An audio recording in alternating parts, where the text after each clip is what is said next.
Вы слушаете Радио Звезда. Новости. Радио «Звезда» Кызыл расскажет последнюю подборку новостей. С 1 июля жители Тувы могут претендовать на новые детские пособия. Претендовать на получение выплат смогут неполные семьи, воспитывающие детей в возрасте от 8 до 16 лет, а также беременные женщины, которые встали на учет в медицинскую организацию на ранних сроках.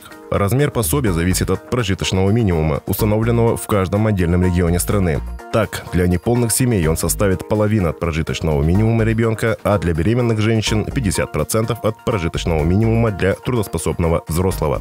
Важным условием для получения пособия является размер дохода семьи. По правилам, он не должен превышать прожиточного минимума на душу населения в субъекте. Пособие назначается с учетом комплексной оценки нуждаемости, сообщают представители Пенсионного фонда России. В Туве военные Центрального военного округа завершили оказание помощи в ликвидации последствий паводков. Министр обороны России Сергей Шойгу подчеркнул, что военные создали дамбы для защиты отдельных районов на территории пострадавших регионов. Благодаря действиям военных удалось минимизировать ущерб народному хозяйству, а также не допустить ограничения работы предприятий оборонно-промышленного комплекса и аварийных ситуаций на крупнейших гидротехнических сооружениях России. К ликвидации последствий паводка привлекали силы и средства Центрального военного округа, где были задействованы более 190 военнослужащих и 30 единиц техники.